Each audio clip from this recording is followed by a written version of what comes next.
Hey everyone! Today I need to talk to you about something that is happening right now that could fundamentally change how global power works.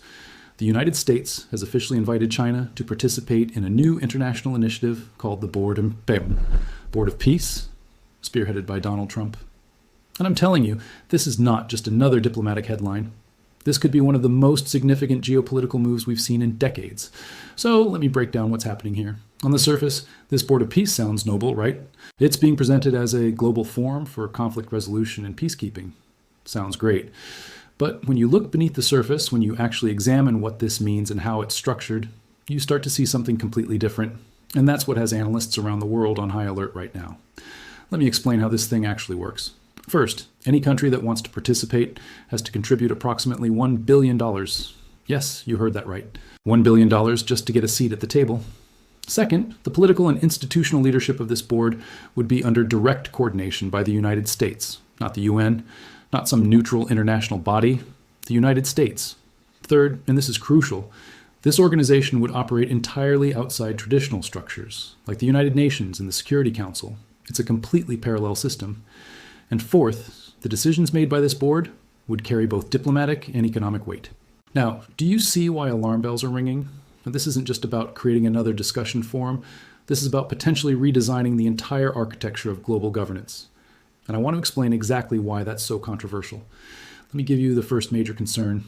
We're seeing what looks like a deliberate attempt to redesign global governance at a moment when the existing system is vulnerable.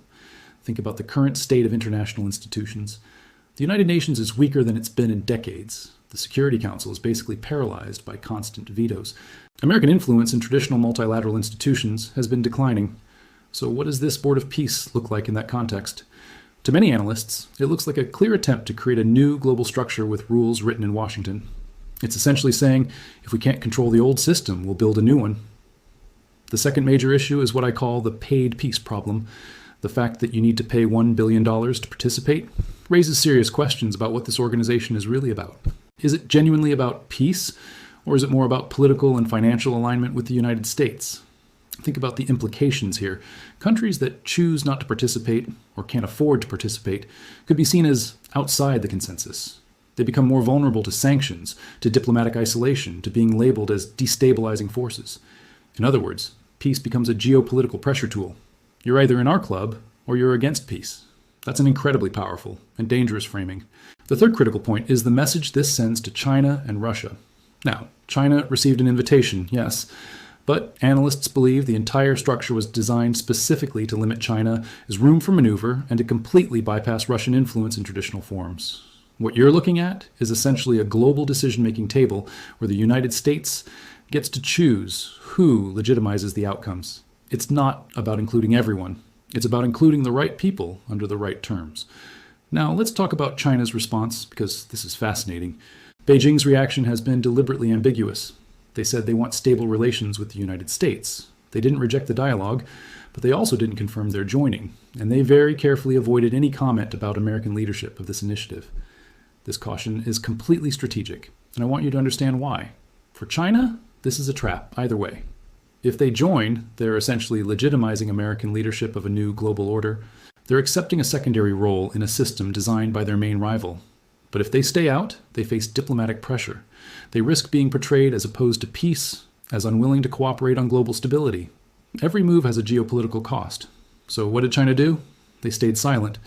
And that silence was interpreted by experts as basically saying, we're watching this very carefully, but we're not going to validate it right now. It's a wait-and-see approach, which is classic Chinese strategy. But here's why I find this whole situation so alarming. This initiative isn't happening in a vacuum. It's appearing at one of the most explosive moments in recent global history.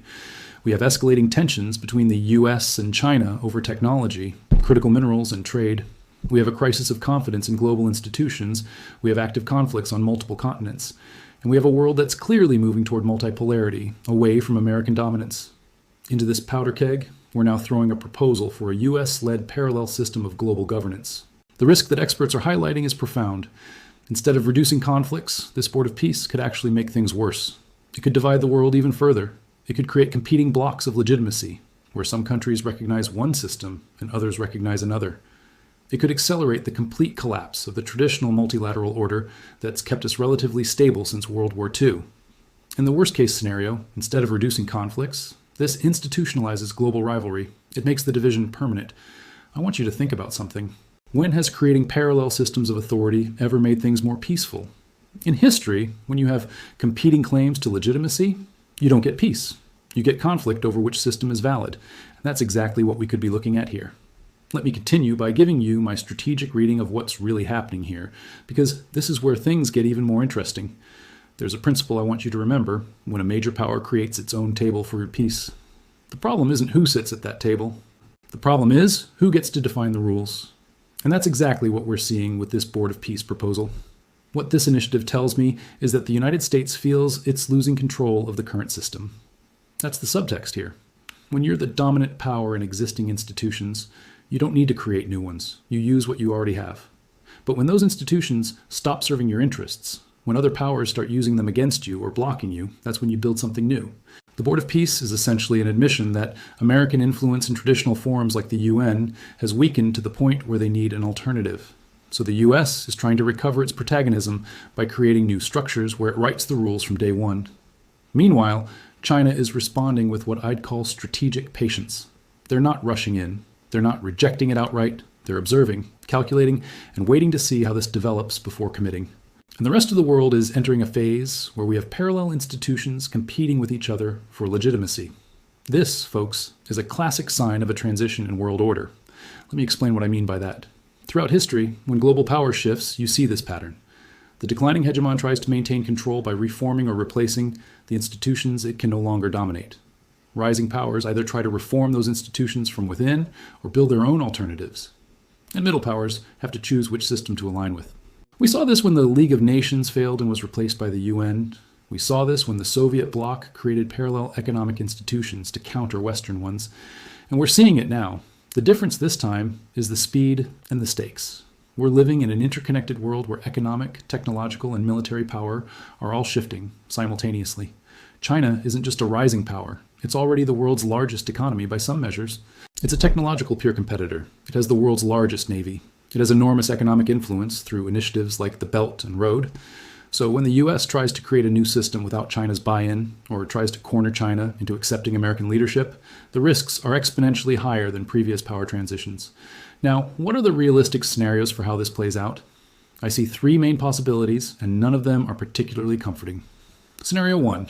China joins, but on its own terms. They participate, but use their influence to dilute American control. They bring in other countries. They negotiate the terms. They essentially co-opt the initiative. In this scenario, the Board of Peace becomes another venue for US-China competition rather than American leadership. It doesn't solve anything. It just creates another arena for the same conflicts we already have. Scenario 2, China refuses, and we get a divided world. The US builds its Board of Peace with allies and partners who are willing to pay and accept American leadership. China responds by strengthening alternative institutions like the Shanghai Cooperation Organization, BRICS, or creating something entirely new. The world literally splits into competing systems of governance. Some conflicts get addressed in one system, others in another system, and there's no universal framework anymore. This is incredibly dangerous because it means there's no neutral ground for resolving disputes between the two blocs. Scenario 3, and this is the one that worries me most. The initiative fails, but the damage is done. Maybe China doesn't join. Maybe US allies are hesitant to pay $1 billion for something that bypasses the UN. Maybe the whole thing falls apart. But even in failure, it accelerates the collapse of trust in multilateral institutions. It sends a message that the US doesn't believe in the current system anymore. It encourages everyone to pursue their own interests rather than collective solutions. And that's a recipe for chaos. Here's what I think is the deeper impact we need to consider. This isn't just about one proposal. It's about the end of a certain kind of world order. For 75 years, we've lived in a system where, despite all its flaws, there was at least a theoretical framework for collective decision-making. The UN Security Council, for all its dysfunction, represented the idea that major powers should resolve disputes through dialogue rather than force. International law, however imperfectly enforced, represented shared rules. What the Board of Peace signals is that the United States, or at least the Trump administration, no longer believes that system works for American interests. And if the most powerful country in the world stops believing in the system, why should anyone else? That's the real danger here. It's not just about this specific initiative. It's about the precedent it sets and the message it sends. I want to be clear about something. I'm not saying the current system is perfect. The UN has serious problems. The Security Council is often paralyzed. International institutions frequently fail to address urgent crises. Reform is absolutely necessary.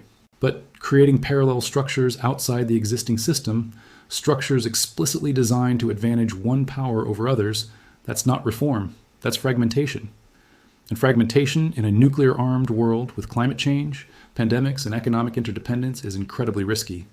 So what should you take away from all this? First, watch China's next move very carefully.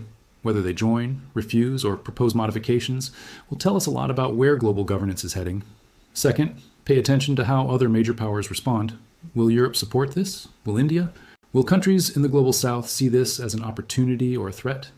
Third, understand that we're living through a fundamental transition in how global power works. The decisions being made right now will shape international relations for decades. This Board of Peace proposal might sound like just another diplomatic initiative, but I'm telling you, it's much more than that. It's a symptom of a world order under extreme stress, and how we handle this moment will determine whether we transition to a new system peacefully or chaotically. That's why this matters. That's why you need to be paying attention. Thanks for watching.